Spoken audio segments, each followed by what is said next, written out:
ദൈവവചന വായനയിലൂടെ എനിക്ക് വ്യക്തിപരമായിട്ട് ഈശോ നൽകിയ കൃപകളെക്കുറിച്ച് പറയാം എന്ന് ഞാൻ വിചാരിക്കുന്നു. അപ്പോൾ എന്നെ സംബന്ധിച്ച് ഈ ദൈവവചനം നിരന്തരം വായിക്കാൻ തുടങ്ങിയ നാൾ മുതൽ ഒരാളെ കണ്ടു കഴിഞ്ഞാൽ പെട്ടെന്ന് തന്നെ അയാൾ എങ്ങനെയുള്ള മനുഷ്യനാണെന്നും അയാളുടെ ആത്മീയ സ്ഥിതി എന്താണെന്നും അയാളെ എങ്ങനെയാണ് ഡീല് ചെയ്യേണ്ടതെന്നും കൃത്യമായിട്ട് പെട്ടെന്ന് തന്നെ എനിക്ക് മനസ്സിലാകും. അത് ഈശോ നൽകിയൊരു കൃപയാണ്.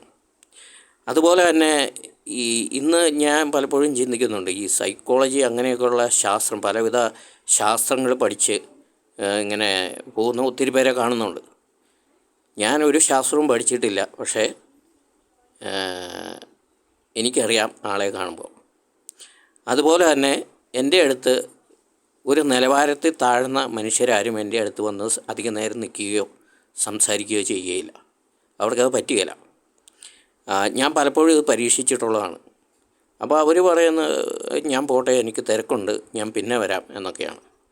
അതേസമയം ഒരു ആത്മീയ നിലവാരമുള്ള മനുഷ്യർ മാത്രമേ എൻ്റെ അടുത്ത് വന്ന് സംസാരിക്കാറുള്ളൂ. അല്ലെങ്കിൽ അവർക്ക് മാത്രമേ തിരിച്ചങ്ങോട്ടും അങ്ങനെ തന്നെയാണ്. ഒരു നിലവാരമുള്ള മനുഷ്യരുടെ അടുത്ത് മാത്രമേ എനിക്കും നിൽക്കാനും സംസാരിക്കാനും തോന്നുകയുള്ളൂ, സാധിക്കാറുള്ളൂ.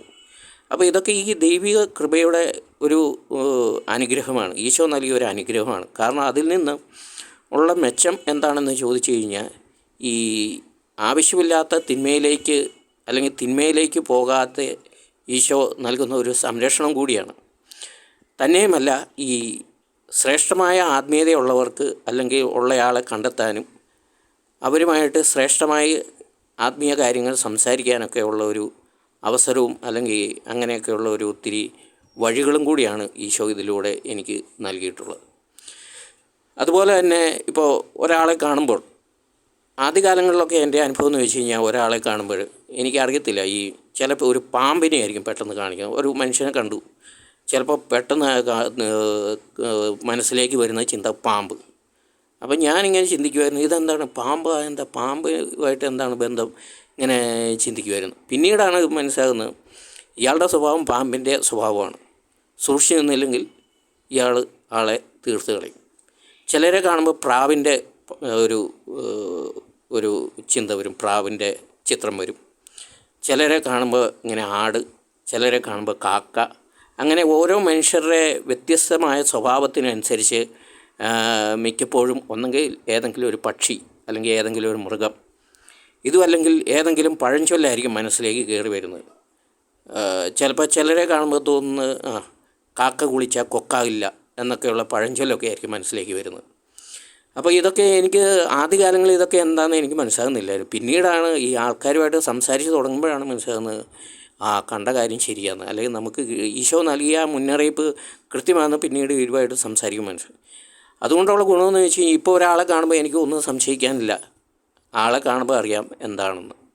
അതുപോലെ തന്നെ ഈ മനുഷ്യരുമായിട്ടുള്ള സംസാര ശൈലിയും അവരെയൊക്കെ ഹാൻഡിൽ ചെയ്യുന്ന ഒരു രീതിയുണ്ട്. ഈ പാമ്പിനെ ഹാൻഡിൽ ചെയ്യുന്ന പോലെയല്ല കുഞ്ഞാടിനെ ഹാൻഡിൽ ചെയ്യുന്നത്. അപ്പോൾ അങ്ങനെയൊക്കെയുള്ള പല വൈവിധ്യമാണ്. ഇതൊക്കെ ശരിക്കും പറഞ്ഞാൽ രസകരമായ ഒരു ഗെയിം പോലെയാണ് എന്നെ സംബന്ധിച്ച് ഇങ്ങനെയൊക്കെയുള്ള കാര്യങ്ങൾ വരുന്നത്. ഈ വിഷയം വളരെ വിശദമായിട്ട് ഈ നമ്മുടെ സുഭാഷിതങ്ങൾക്ക് 1-ാം അധ്യായത്തിൽ വളരെ വ്യക്തമായിട്ട് ഈ ഒരു വിഷയം വളരെ വ്യക്തമായിട്ട് പറയുന്നുണ്ട്. ബൈബിൾ എന്തിനാണ് വായിക്കുന്നതെന്ന്, അല്ലെങ്കിൽ അതിൻ്റെ ഗുണം, അത് വായിച്ചാലുള്ള ഗുണം എന്താണ്, അല്ലെങ്കിൽ എങ്ങനെയാണ് ഇത് വായിക്കേണ്ടത് എന്നൊക്കെ വളരെ വിശദമായിട്ട് സുഭാഷിതങ്ങളുടെ പുസ്തകം 1-ാം അധ്യായത്തിൽ വളരെ കൃത്യമായിട്ട് പറയുന്നുണ്ട്. ആ സംഭവം ഞാൻ പിന്നീടാണ് എൻ്റെ ശ്രദ്ധയിൽപ്പെട്ടത്. അല്ലെങ്കിൽ ബൈബിൾ വായിച്ച് കുറേ കാലം കഴിഞ്ഞപ്പോഴാണ് ഈ ഒരു അധ്യായം എൻ്റെ ശ്രദ്ധയിൽപ്പെട്ടത്. ആ അധ്യായത്തിൽ വളരെ വിശദമായിട്ട് ഞാൻ ഈ ആദ്യകാലങ്ങളിൽ കണ്ടിരുന്ന അടയാളങ്ങൾ അല്ലെങ്കിൽ സിമ്പിൾസ്, ഈ പറഞ്ഞ പോലെ പാമ്പും ആടും കാക്കയും ഇങ്ങനെയൊക്കെ മൃഗങ്ങളെക്കുറിച്ചുള്ള ചിന്തകളൊക്കെ വരുന്നതിൻ്റെയൊക്കെ പിന്നിലെ നിഗൂഢത എന്താണെന്ന്, അല്ലെങ്കിൽ ഈ പഴഞ്ചൊല്ലൊക്കെ മനസ്സിലേക്ക് വരുന്നതിൻ്റെ നിഗൂഢത എന്താണെന്ന് വളരെ വ്യക്തമായിട്ട് ബൈബിളിൽ എഴുതി വെച്ചിട്ടുണ്ട്. അപ്പോൾ ഇതൊക്കെയാണ് ഈ ദൈവവചനം വായിച്ചു കഴിഞ്ഞാലത്തെ ഉള്ള വ്യക്തിപരമായിട്ട് എനിക്ക് കിട്ടിയ ഒരു അനുഗ്രഹമാണ്. ആളെ പെട്ടെന്ന് തിരിച്ചറിയാം.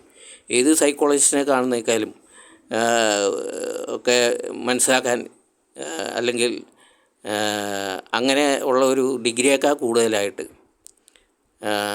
വളരെ നിഗൂഢമായിട്ടുള്ള ആഴമേറിയ കണ്ടെത്തലുകൾ ഒരു മനുഷ്യനെക്കുറിച്ച് കണ്ടെത്താൻ ഈശോ ഈ ദൈവവചനത്തിലൂടെ എന്നെ അനുഗ്രഹിച്ചു.